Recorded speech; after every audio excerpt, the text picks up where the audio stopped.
امام جعفر صادق علیہ السلام کی خدمت میں ایک شخص آ کے عرض کرنے لگا، اے نواسۂ رسول، وہ انسان کی کون سی عادت ہے جس عادت کی وجہ سے پوری کائنات انسان کے لیے کامیابی کی سیڑھی ہموار کرتی ہے؟ بس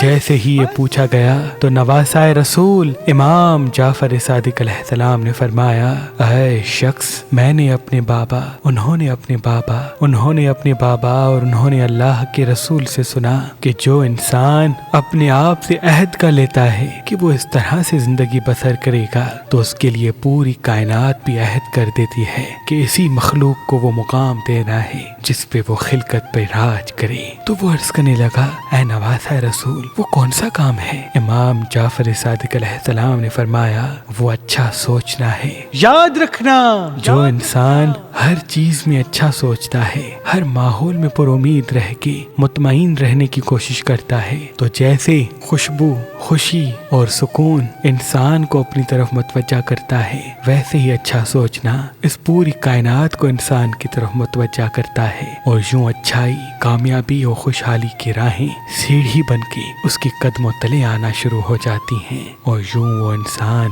وقت سے پہلے اچھائی اور کامیابی اپنے ساتھ ساتھ پاتا ہے، اپنے ساتھ ساتھ پاتا ہے، اپنے ساتھ ساتھ پاتا ہے۔